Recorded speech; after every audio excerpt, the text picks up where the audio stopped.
he recently passed away in February, and we're going to hospital every day, and I spoke to him about, the possibility of my doing this. We really didn't know he was going to die, but it was, and, his words to me was, he basically gave me the green light. He said, I appreciate your having stayed off the commission and spent time with the family. He said, but you have to do what you have to do. I think we can all understand and appreciate that, but it was the other part of it. It was that you were frustrated, and it was kind of a collegial atmosphere, and it didn't work out the way you thought it would. I mean, the fact of the matter is, you can say that about just about any city commission in Broward County. There's just, wherever you go, there's conflict, and part of it is because that's the way it's built, and I'm not trying to make an editorial comment, it's just the reality. I hope to disagree with you when I become mayor, and there's a new commission, and I think we're going to have a totally different tone. And it's all a matter of what attitude a commissioner goes into having. If you elect a person whose main purpose is to go in there and slash and burn, you're going to have that, absolutely. But if you elect an individual who's planning to go in there, who is looking for ways to seek agreement and compromise, try to establish a set of goals from the get-go, and see how best to achieve them, then you're going to have a totally different way of performing on that day. And theoretically that would work, but the fact of the matter is, I mean, across all of Broward County, no matter what commission you look at, there's conflict because there's all these competing interests, and no matter how much people want to get along, and the fact of the matter too is even the sunshine rules that don't allow a lot of communication between elected members, right, and then you have the lobbyists get in the middle and so forth. I mean, this I'm much more optimistic than you are. Yes, I think it can be done. And I'm looking to see who the candidates are who are running for office.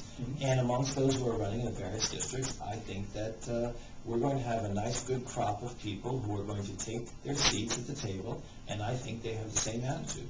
And I don't think they're going there. I mean, there are some candidates running for my position as well as the district commission positions that really plan to go in there and just start to attack. And, we don't need that anymore. We've had a history of that. It gets us nowhere, and I think that is counterproductive. You've now twice you've said slash and burn and attack. Who are you talking about? Oh, I think you know who. Name names, Steve. Oh, why don't you tell us? In my particular case, Earl Randerson has certainly said, he's the first thing he wants to do is fire the city manager.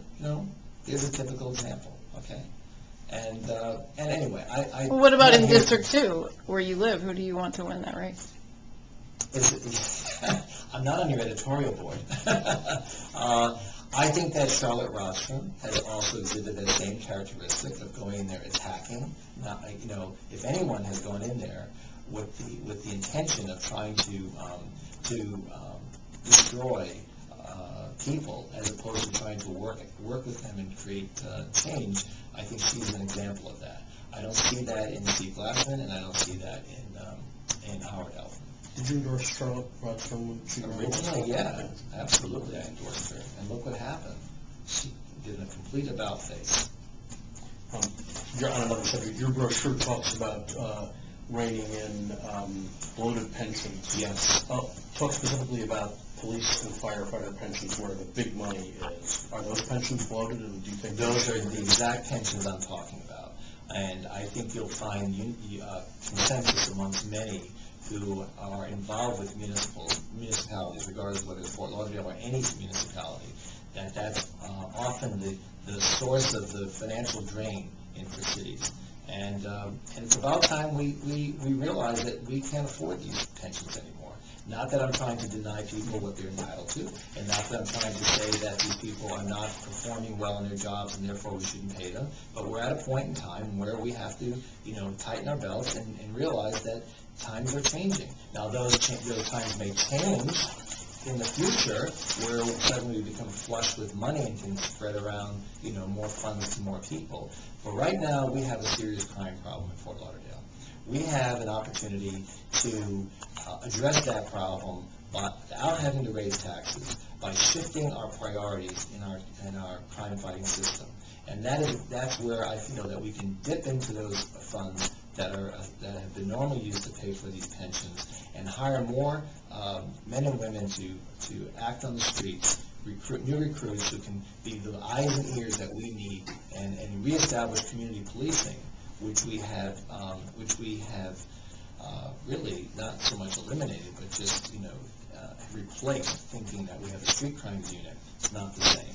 We need to get people back on the streets, working with neighbors, letting the neighbors know the names of their police officers, their cell numbers. I went to a neighborhood meeting one evening, and the police officer refused to give his cell number.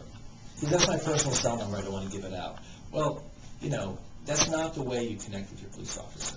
And it behooves the city to give police officers a phone, for goodness sake. It's not that expensive. But we need to connect with our people. And our people are feeling very uncomfortable and unsafe, especially in our emerging neighborhoods where we were attempting to try to redevelop some of these neighborhoods that have long since been known as underdeveloped or crime-ridden. And we are abandoning those people. And we cannot afford to do that, because the elements of crime are creeping into once settled and safe neighborhoods, and that we cannot tolerate. And until we realize that we've got to hire more police officers and retain more police officers, then we're never going to be able to beat back the crime problems that we have today. So you put more cops on the street by spending less on pensions? Correct.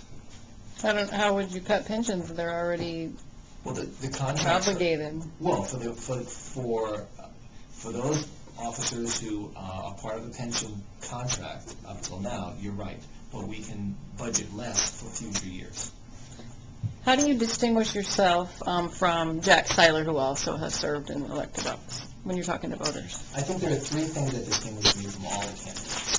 The first thing is the level of commitment that I have to our community. If you look at the back of my brochure, I list so many activities and organizations that I've been a part of that none of the other candidates can even come close to it.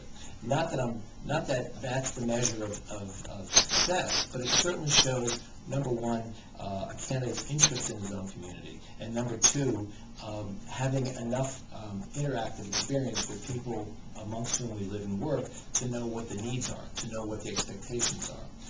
I've been, for example, something as simple as being president of my condominium association for a couple of years, and been on the board for 10.